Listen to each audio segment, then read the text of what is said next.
নমস্কার। Seven আবিক news নেটওয়ার্কে আপনাদের সকলকে স্বাগত। আর এই মুহূর্তে আমি চন্দন। নিন্দুকের ডায়েরি দীর্ঘদিন খোলা হয়নি। আমরা ঝেড়ে পুছে সেই নিন্দুকের ডায়েরি নিয়ে আজকে আপনাদের সামনে উপস্থিত হয়েছি। তো নির্বাচন চলছে, খুব স্বাভাবিকভাবেই নিন্দুকের ডায়েরির এপিসোডগুলো পিছিয়ে যাচ্ছে, কিন্তু আজকে বাধ্য হলাম এই কারণে যে মাত্র ৮০ দিনের মাথায়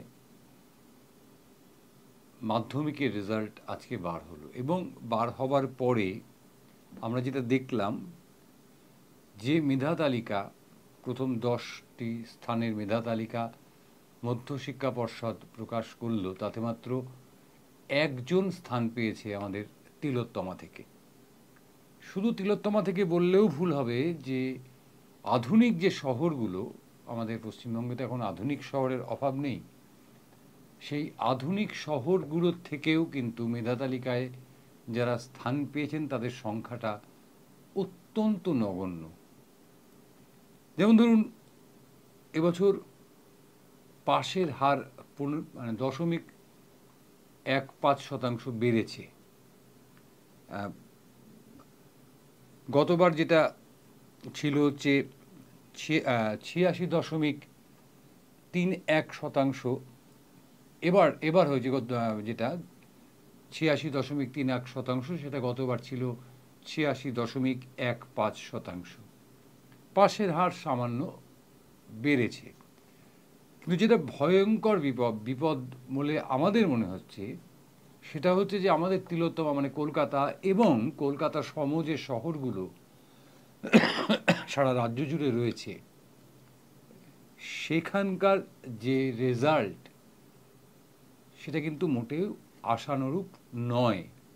অর্থাৎ প্রথম 10 জনের যে লিস্ট আমরা পেয়েছি, সেখানে মেধা তালিকায় কলকাতার মাত্র একজন রয়েছে, এবং যে তালিকার টোটাল যে মেধা তালিকা প্রকাশিত হয়েছে, তাতে দেখা যাচ্ছে যে মেদিনীপুরকে টপকে কালিম্পং 1 নম্বর জায়গায় পৌঁছে গেছে পাশের হারে, মেধা তালিকায় বলবো না, পাশের হারে। দ্বিতীয়তে অবশ্যই মেদিনীপুর রয়েছে, এবং তৃতীয় স্থানে চলে এসেছে আমাদের কলকাতা।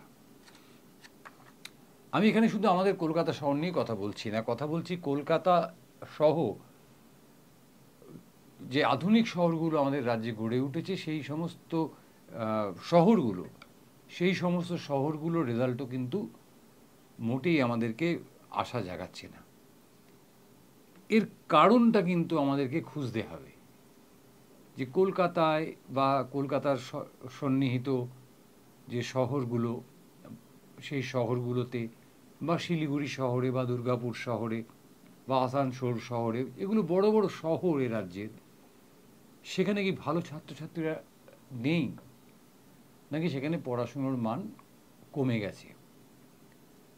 তা আমরা বিভিন্ন জায়গার সূত্র ধরে আলোচনা করলাম, বিভিন্ন লোকের সঙ্গে আলোচনা করলাম, বিভিন্ন বিশেষজ্ঞের সঙ্গে আলোচনা করলাম, তারপরে এই এপিসোডটাকে রেকর্ড করছি।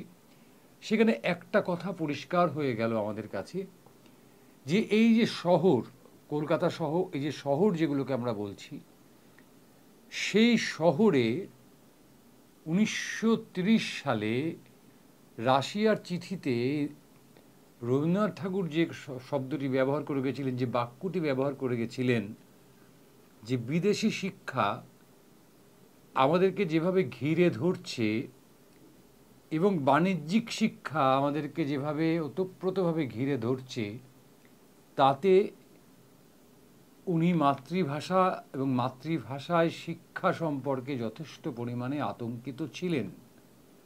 এটা কিন্তু আজকে প্রমাণিত হয়ে গেল যে রবীন্দ্রনাথ ঠাকুর প্রকৃত অর্থে একজন দার্শনিক ছিলেন, তার কথাটাই প্রমাণিত হচ্ছে ধীরে ধীরে। কেন নেই কলকাতায় ভালো ছাত্রছাত্রী? না, কলকাতায় যথেষ্ট ভালো ছাত্রছাত্রী আছে। আমার কলকাতার যে শহরগুলো, যথেষ্ট ভালো ছাত্রছাত্রী আছে। যেটা নেই সেটা হচ্ছে যে বাংলা মাধ্যমে পড়ার ইচ্ছে। একজন ছাত্র বা ছাত্রী, সে যখন ক্লাস 5-এ পড়ে বা সে যখন ক্লাস 1-এ ভর্তি হয়, তার ইচ্ছেটা কিন্তু মান্যতা পায় না তার অভিভাবকদের কাছে। সুতরাং সে তার জীবনটা শুরুই করে তার অভিভাবকদের দেখানো পথে। এবং অভিভাবকরা মানে অধুনা অভিভাবকেরা তারা মনে করেন এটা যে বাংলা পড়ে নাকি কিচ্ছু হবে না, বাংলা পড়ে কিছু হবে না। এ নিয়ে অনেক গল্প, কবিতা, ব্যঙ্গ, ছড়া ইত্যাদি রচনা হয়েছে ইতিমধ্যেই। কিন্তু তা সত্ত্বেও বলছি যে আমাদের ধারণা হয়েছে, আমাদের একটা সম্যক ধারণা হয়েছে যে বাংলা পড়ে কিচ্ছু হবে না। যে কারণে যেখানে যেখানে সুযোগ রয়েছে ইংরেজি মাধ্যম স্কুলে পড়ার, বেসরকারি স্কুলে পড়ার, বেশি করে বেসরকারি স্কুলে পড়ার, সেখানে সেখানেই কিন্তু আমরা দেখতে পাচ্ছি যে মাধ্যমিকের ফলে সেই জায়গাগুলো একেবারে অন্ধকারে চলে গেছে। অর্থাৎ পাশ করেছে বটে, ফার্স্ট ডিভিশনও হয়তো পেয়েছে, কিন্তু মেধা তালিকায় তারা কেউ আসতে পারেনি। অর্থাৎ সমাজের বা ওই সমস্ত শহরের বা কলকাতা শহরের যে ক্রিম স্টুডেন্টস, তারা কিন্তু আর বাংলা মিডিয়ামে পড়ছে না। কেন পড়ছে না? পড়ছে না, অভিভাবকদের এক নম্বর যুক্তি হচ্ছে যে বাংলা পড়ে চাকরি পাওয়া যায় না। 2 নম্বর যুক্তি, বাংলা নাকি সর্বভারতীয় বা আন্তর্জাতিক ভাষা নয়। 3 নম্বর যুক্তি, বাংলা পড়লে পিছিয়ে থাকতে হয়। প্রথম যুক্তিটা যে একেবারেই অসার, সেটা সর্বক্ষেত্রে প্রমাণিত। আপনি আপনার ছেলে মেয়েকে কি করতে চান? বেশিরভাগ বাবা মাই উত্তর দেবে হচ্ছে যে ইঞ্জিনিয়ার, ডাক্তার, এই সমস্তই তো কিছু। তো দেশের যত বড় বড় এই কারিগরি শিক্ষা প্রতিষ্ঠান রয়েছে, যাদবপুর বিশ্ববিদ্যালয়ের মতন, শিবপুর আইআইটির মতন, খড়গপুর আইআইটির মতন, সেখানে গিয়ে আপনি খোঁজ নিন, আপনি পরিসংখ্যান নিন। আমি দায়িত্ব নিয়ে বলছি, সেখানে কিন্তু স্থানীয় ভাষা চর্চা করা ছেলেমেয়েরাই বেশি সুযোগ পেয়েছে বা পেয়ে থাকে। আমি স্থানীয় ভাষা এই কারণে বললাম, বাংলা এই কারণে বললাম না যে যেহেতু এগুলো ন্যাশনাল ইউনিভার্সিটি, অর্থাৎ এখানে সমস্ত জায়গার থেকে এসে ছেলেমেয়েরা পড়ে। আজকে খড়গপুর আইআইটিতে, শিবপুর আইআইটিতে, যাদবপুর বিশ্ববিদ্যালয়, কানপুর আইআইটিতে, সমস্ত জায়গার ছেলেমেয়েরা গিয়ে পড়াশোনা করছে। সেখানে কিন্তু ভাষাটা কোনো অন্তরায় হয়ে দাঁড়ায় না। আপনি যদি মেডিকেলের ক্ষেত্রে দেখেন, আমি এখন তো মেডিকেলটাও একটা মানে ন্যাশনাল ইস্যু হয়ে দাঁড়িয়েছে। অর্থাৎ একসঙ্গে পরীক্ষা দিতে হয় মেডিকেল এন্ট্রান্সে, জয়েন্ট এন্ট্রান্সের থেকে বাইরে হয়ে গেছে মেডিকেল এন্ট্রান্স।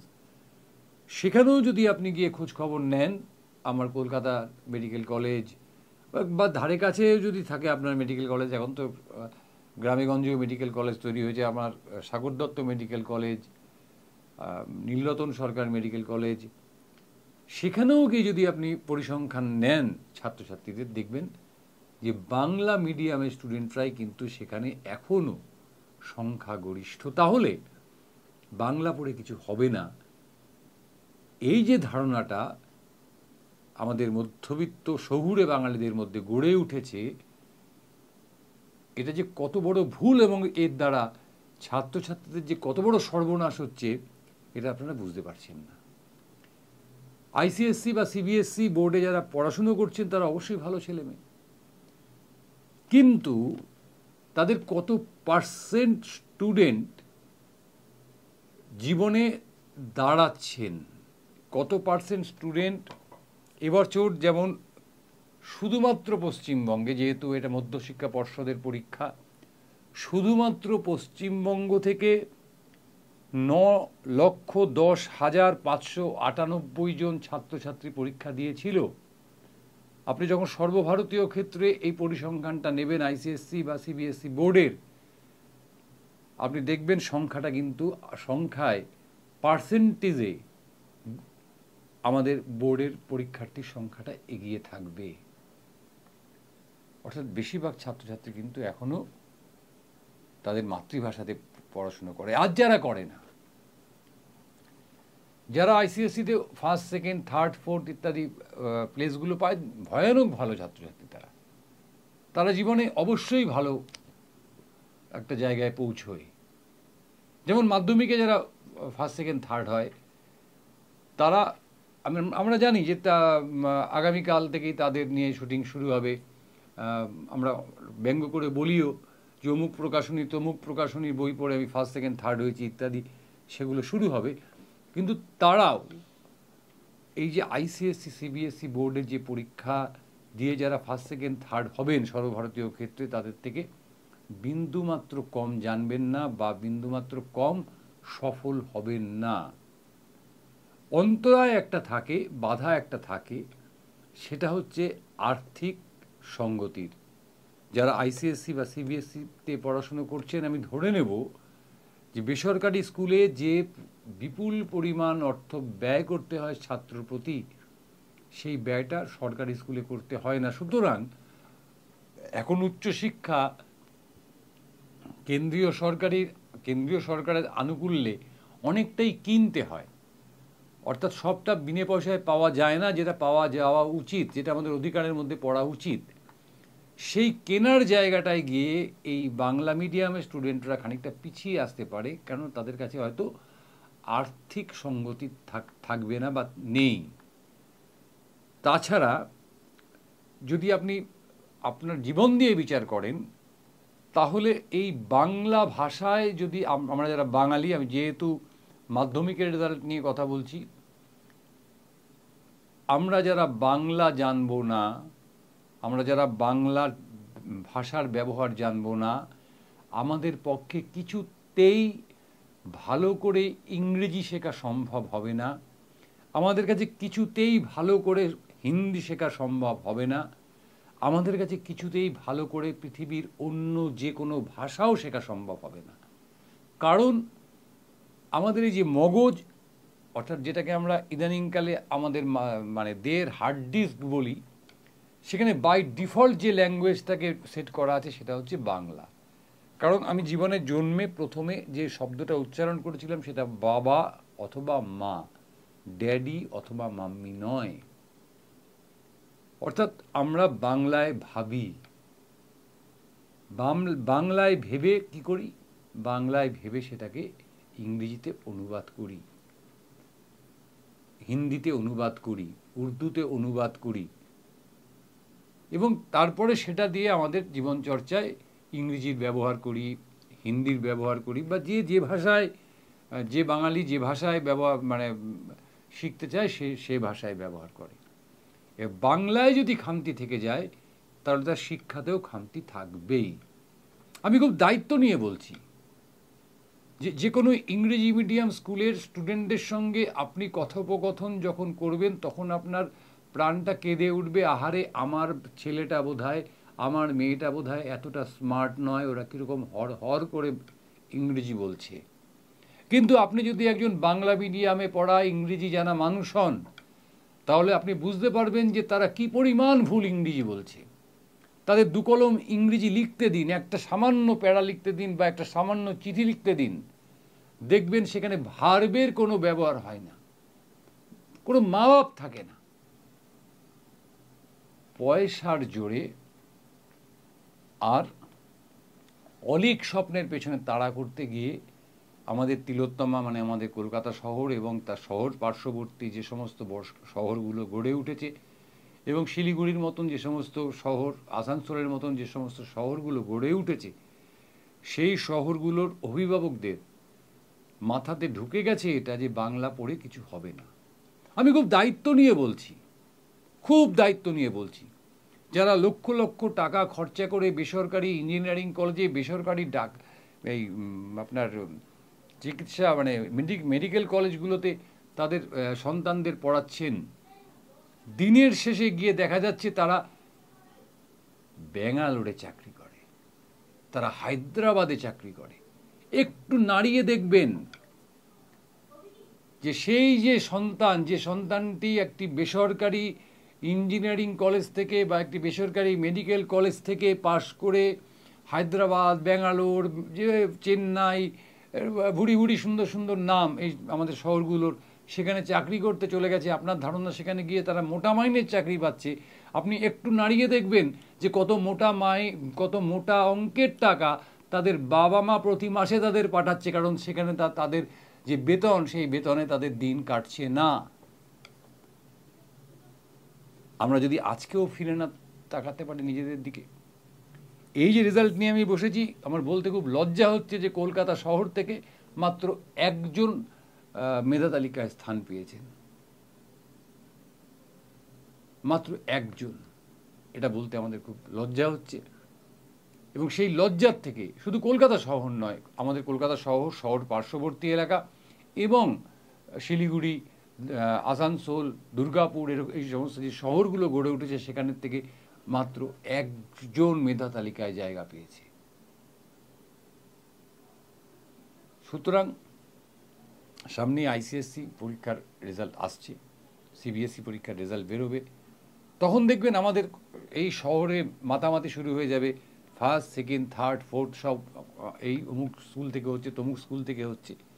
কত লক্ষ লক্ষ টাকা ব্যয় হচ্ছে তাদের পেছনে, আর কত লক্ষ লক্ষ টাকা ফেরত পাওয়া যাবে তাদের কাছ থেকে।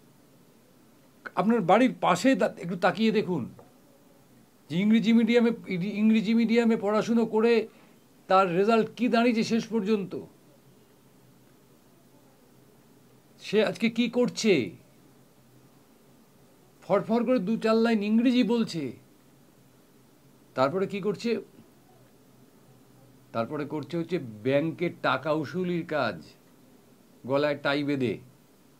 একটা ভিডিও ভাইরাল হয়েছিল না, যে রাত্রিবেলা অফিসার গালাগালি দিচ্ছে। এটা তো ভবিষ্যৎ। আপনি যদি সত্যিকারের পড়াশুনোয় ভালো হন, আপনার ছেলে মেয়ে যদি সত্যিকারের পড়াশুনোয় ভালো হয়, তাহলে মাতৃভাষাই তার কাছে মাতৃদুগ্ধ। রবীন্দ্রনাথ ঠাকুর বোকা ছিলেন না। রবীন্দ্রনাথ ঠাকুর এই কথাটি বলেছিলেন। শুধু রবীন্দ্রনাথ ঠাকুর নয়, সারা পৃথিবী জুড়ে যারা ভাষা নিয়ে চর্চা করেন, তারা প্রথমেই বলেন যে মাতৃভাষা হচ্ছে মাতৃদুগ্ধ, অর্থাৎ মাতৃভাষাকে অবহেলা করলে অন্য ভাষা শেখা যায় না। আর আমরা যারা সেই অন্য ভাষার পেছনে নিজের মাতৃভাষাকে বঞ্চনা করে ছুটে চলেছি, তাদের ভবিষ্যৎটা কিন্তু একেবারে পরিষ্কার লেখা রয়েছে যে ওই একটা ডিগ্রি নিয়ে, তারপরে গলায় টাই বেঁধে, তারপরে হাতে কী নিতে হবে আমাদের, ওই থালা বাসন নিয়ে গিয়ে বাড়িতে বাড়িতে সেলসম্যানের চাকরি করতে হবে, তা না হলে ব্যাংকের ঋণ উসুলির কাজ করতে হবে। এর বাইরে কোনো চাকরি এদের নেই।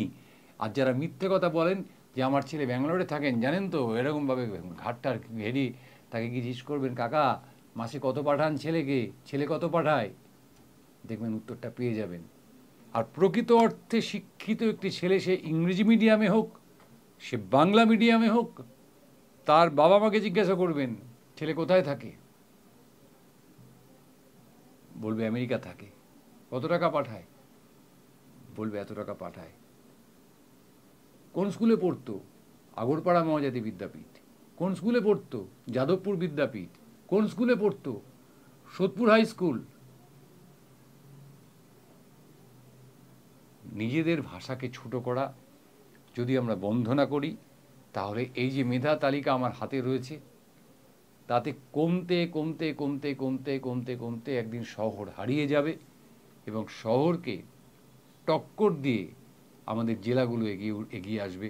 সেটা আমরাও চাই যে শহরের সঙ্গে জেলার একটা সুস্থ প্রতিযোগিতা হোক, কিন্তু শহর হারিয়ে যাক, শহরতলি হারিয়ে যাক, এটা আমরা চাই না। আর এটাও চাই না যে নিজের ভাষার প্রতি এই যে অবজ্ঞা, সেই অবজ্ঞাটা ক্রমশ বাড়তে থাকুক। কারণ আপনি যদি বিশেষ্য না জানেন, তাহলে আপনার পক্ষে নাউন জানা সম্ভব না। আপনি যদি নিজের নামের অর্থ না জানেন, তাহলে আপনার জীবনটাই বৃথা হয়ে যেতে পারে।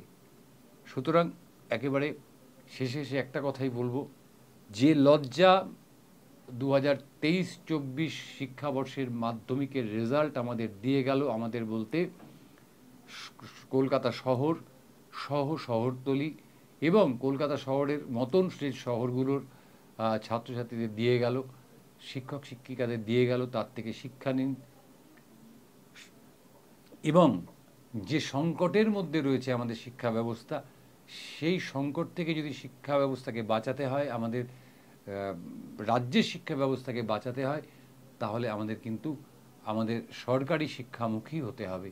অর্থাৎ বাংলা ভাষার প্রতি আমাদের অনুরাগ বাড়াতে হবে, সরকারি স্কুলে আমাদেরকে ছাত্রছাত্রী বাড়াতে হবে।